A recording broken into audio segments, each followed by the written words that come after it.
Assalamualaikum warahmatullahi wabarakatuh.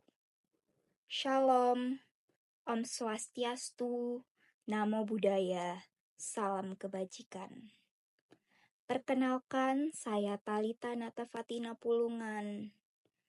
Saya adalah mahasiswa jurusan Digital Komunikasi tahun 2023. Dan saya adalah salah satu anggota UKK Oase dari Departemen Lingkungan. Saya memiliki moto hidup yaitu hidup yang tidak diuji tidak layak untuk dijalani. Yang ditulis oleh Socrates. Pada saat ini saya akan mempresentasikan beberapa materi seperti materi tentang pengendalian motivasi, dan selanjutnya adalah materi tentang pengembangan program kerja. Dan yang terakhir adalah materi tentang unit kegiatan khusus organisasi mahasiswa sosial peduli lingkungan. Jadi, disimak ya. Materi yang pertama adalah materi pengendalian motivasi. Definisi motivasi.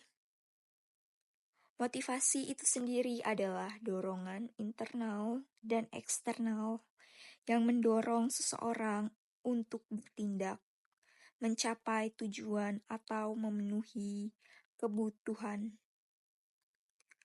Motivasi berfungsi sebagai penggerak perilaku manusia. Ini bukan hanya tentang keinginan, tetapi juga tentang energi dan ketekunan dalam mengejar tujuan. Motivasi dapat berfluktuasi tergantung pada berbagai faktor, maksud kondisi lingkungan, keadaan fisik, dan mental individu, serta perubahan prioritas hidup. Lalu komponen-komponen dalam motivasi. Yang pertama, arah atau direction. Arah atau direction ini menentukan apa yang seseorang coba capai. Arah yang jelas membantu fokus energi dan sumber daya pada tujuan spesifik. Yang kedua, kekuatan atau intensity. Kekuatan atau intensity mengukur seberapa kuat seseorang berusaha. Intensitas tinggi biasanya menghasilkan usaha yang lebih besar, tetapi tidak selalu menjamin hasil yang lebih baik jika tidak diarahkan dengan benar. Yang terakhir adalah ketahanan. Ketahanan menunjukkan seberapa lama seseorang dapat mempertahankan usahanya. Ketahanan yang tinggi penting terutama ketika menghadapi hambatan atau kegagalan. Lalu adanya jenis-jenis motivasi. Motivasi sendiri terbagi menjadi dua. Yang pertama adalah motivasi intrinsik. Motivasi intrinsik berasal dari kepuasan internal atau kesenangan dalam melakukan tugas itu sendiri. Ini cenderung lebih tahan lama dan menghasilkan kinerja berkualitas tinggi. Yang terakhir adanya motivasi intrinsik. Motivasi intrinsik didorong oleh faktor eksternal seperti adanya hadiah atau hukuman. Meskipun efektif dalam jangka pendek, tetapi terlalu bergantung pada motivasi intrinsik dapat mengurangi motivasi intrinsik seseorang. Lalu faktor-faktor pendukung motivasi. Faktor-faktor pendukung motivasi ini juga dibagi menjadi dua. Yang pertama, faktor intrinsik, yaitu tujuan yang jelas dan menantang. Yang kedua, minat dan kesenangan. Yang ketiga, perasaan kompetensi dan penguasaan, serta autonomi dan kontrol diri. Lalu yang terakhir, faktor intrinsik. Yang pertama, pengakuan dan penghargaan. Yang kedua, lingkungan yang mendukung. Lalu, insentif finansial, serta feedback yang konstruktif. Faktor-faktor ini berinteraksi secara kompleks.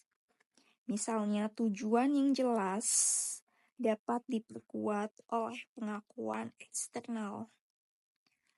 Lingkungan yang mendukung dapat meningkatkan perasaan kompetensi dan otonomi. Faktor-faktor ini tidak bekerja secara terpisah, melainkan saling berinteraksi. Misalnya, lingkungan yang mendukung dapat meningkatkan perasaan kompetensi, yang pada gilirannya dapat meningkatkan minat dan kesenangan dalam suatu tugas. Penting untuk memahami bahwa efektivitas setiap faktor dapat bervariasi tergantung pada individu dan situasi. Yang selanjutnya adalah teori-teori motivasi. Ada 4 teori. Yang pertama adalah teori Maslow, yang menekankan pemenuhan kebutuhan bertingkat. Lalu adanya teori Herzberg. Teori Herzberg membedakan antara faktor yang mencegah ketidakpuasan dan yang mendorong kepuasan. Lalu teori Fromm, yaitu fokus pada harapan dan nilai hasil. Yang terakhir, teori self-determination, yang menekankan pentingnya otonomi, kompetensi, dan keterhubungan. Setiap teori ini menawarkan perspektif yang berbeda tentang motivasi manusia. Teori Maslow berfokus pada pemenuhan kebutuhan bertingkat. Lalu Herzberg membedakan antara faktor yang mencegah ketidakpuasan dan yang mendorong kepuasan. Lalu teori Fromm menekankan pada harapan dan nilai hasil. Sementara teori self-determination menekankan pentingnya otonomi, kompetensi, dan keterhubungan. Memahami berbagai teori ini dapat membantu dalam menerapkan strategi motivasi yang lebih komprehensif dan efektif. Lalu pentingnya motivasi. 1. Itu peningkatan kinerja. 2. Kepuasan dan kesejahteraan. Yang ketiga, pencapaian tujuan. Motivasi bukan hanya tentang meningkatkan produktivitas, tetapi juga tentang meningkatkan kualitas hidup secara keseluruhan. Motivasi yang dapat mendorong kreativitas, inovasi, dan resiliensi dalam menghadapi tantangan. Selain itu, motivasi yang sehat dapat berkontribusi pada kesejahteraan mental dan fisik seseorang. Lalu adanya pengendalian motivasi. Pengendalian motivasi ini adalah proses aktif yang melibatkan pemantauan dan penyesuaian terus-menerus. Pengendalian motivasi efektif membutuhkan kesadaran diri, keterampilan manajemen diri, dan kemampuan beradaptasi dengan perubahan situasi. Lalu aspek-aspek pengendalian motivasi. Itu adanya tujuan yang jelas, lalu intensif dan penghargaan, Yang ketiga, lingkungan yang mendukung. Lalu umpan balik yang konstruktif. Dan selanjutnya peran model dan mentor. Dan serta pengembangan diri dan peluang belajar. Dan yang terakhir adalah manajemen stres. Aspek-aspek ini saling terkait dan saling memperkuat. Misalnya, umpan balik yang konstruktif dapat membantu memperjelas tujuan dan meningkatkan perasaan kompetensi. Lingkungan yang mendukung dapat memfasilitasi pengembangan diri dan peluang belajar. Manajemen stres yang efektif dapat membantu mempertahankan motivasi dalam jangka panjang.